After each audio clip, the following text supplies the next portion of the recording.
The Panama Canal connects two oceans.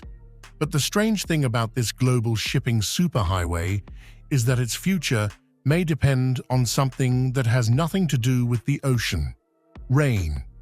A strengthening El Niño is raising the risk of drought across Panama, and the consequences are already forcing the canal to prepare for fewer ships. Daily crossings are set to be capped at 34 from September 4th and 32 from September 15. So why would a warming of the Pacific Ocean thousands of kilometers away force one of the world's most important trade routes to slow down? Because every ship that crosses the Panama Canal needs fresh water, and Panama may not have enough of it. 2 months ago, I warned that El Niño was arriving on our doorstep. Now it is inside the house and turning up the heat. We have already endured a summer of extremes, record-shattering heat domes, apocalyptic wildfires raging in Spain, France, and far beyond.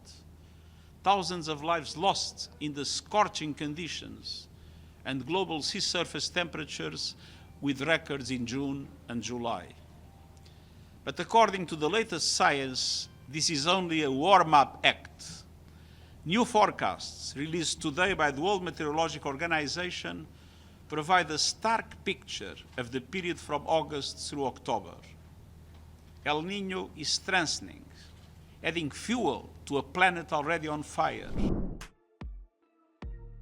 Here's the part most people don't know about the Panama Canal. Ships don't simply sail from the Atlantic to the Pacific through a sea-level waterway.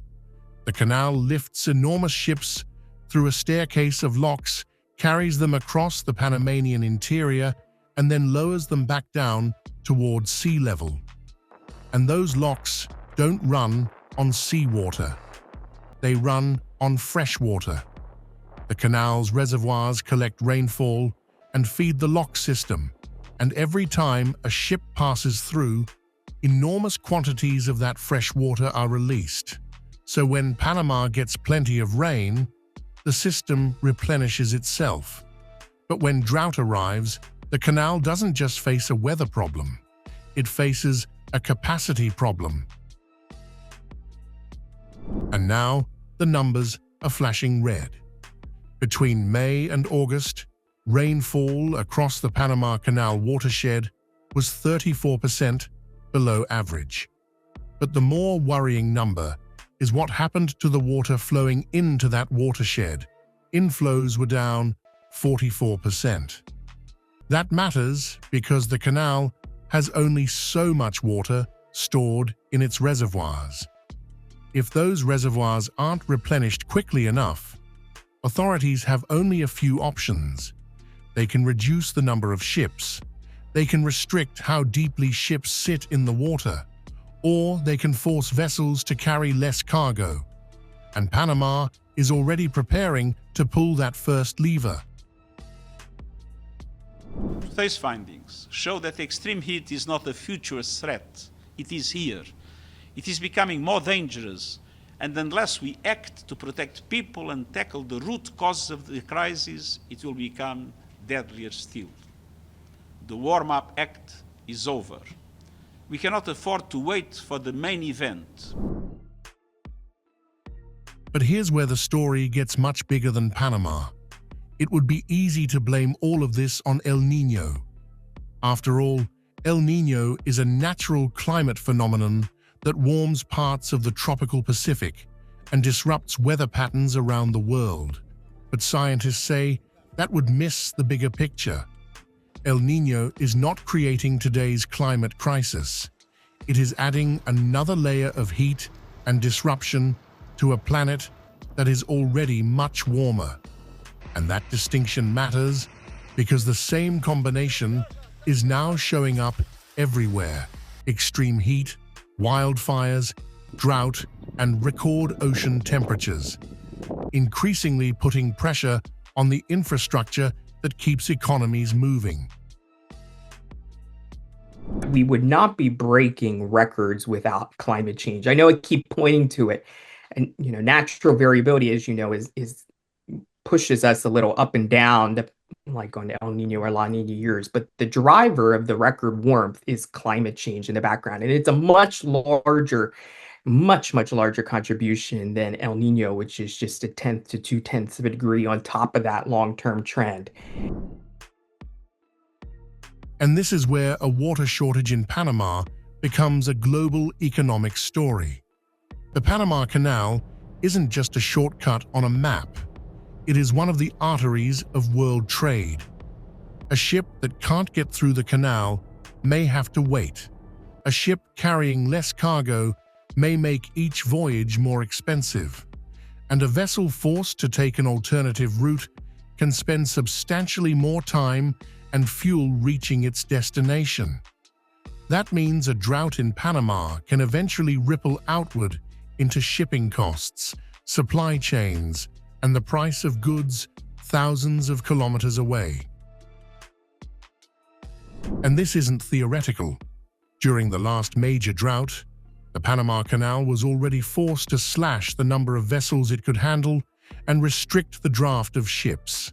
The result was congestion, delays, and pressure on global shipping. But here's what makes 2026 different. This time, Panama isn't waiting for the crisis to fully arrive. The canal is preparing restrictions as El Nino strengthens and rainfall remains weak. And that tells you something important. The question is no longer whether extreme weather can disrupt the canal. The question is how often the canal will have to operate around extreme weather. European heat waves are not in isolation. So there's also been, shocking heat waves in North America. There's been shockingly hot conditions in South America as well. There's been devastating heat waves in India. So there's always heat waves somewhere in the world, sometime. But what is very unusual for Europe for this particular year is the frequency and extent of the heat waves. And that may be the real warning hidden inside the Panama Canal story. For more than a century, humanity has treated infrastructure as something we can engineer our way out of. Build bigger locks, build bigger ships, dig deeper channels, and create faster supply chains. But climate change introduces a problem engineering cannot simply solve. You can build a bigger canal. You cannot build more rain. If the reservoirs feeding the canal don't refill, there is a hard physical limit to how much global trade can pass through it. And scientists are warning that the climate system behind these extremes is becoming increasingly difficult to ignore.